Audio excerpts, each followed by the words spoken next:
Question from the Modern Divorce Support Group: what can a parent do when they find out that a step parent is using corporal punishment on their toddler who's between the ages of 2 and 3? The parent already reached out to the co-parent to say, stop having the step parent discipline.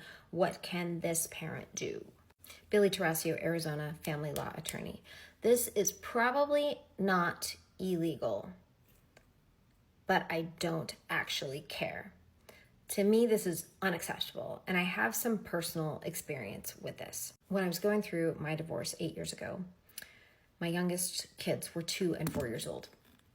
And my ex-husband and I had a very contentious divorce, even though we've managed to get our stuff together and figure it out for our kids now. But at the time, we were not in a good place. And he got a nanny. And one day my kids were at my house and they explained to me that this nanny had spanked them and washed out their mouths with soap. This is absolutely not something that my ex-husband would have been okay with, or that we would have been okay with during our marriage. And so the first thing I did was reach out to him. But I think I was pretty adamant that, like, this woman can't be around our children. And I think he didn't want to be told what to do. So he was not going to step in and fire this woman.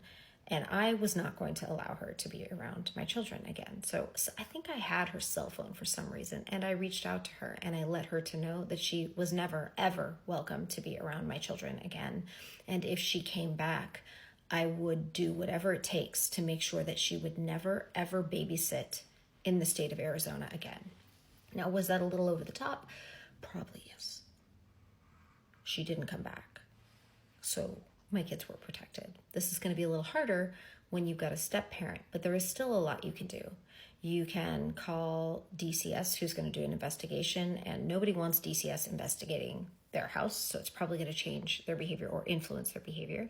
You can file for a modification based on best interest, and even though you probably are not going to be able to take away that parent's parenting time, you're probably going to end up in mediation, and we probably can end up with an agreement or a court order that says no corporal punishment. And to me, that would be a win. I would do whatever it takes to protect my children, and I would use whatever means possible to not be, I just wouldn't be okay with that.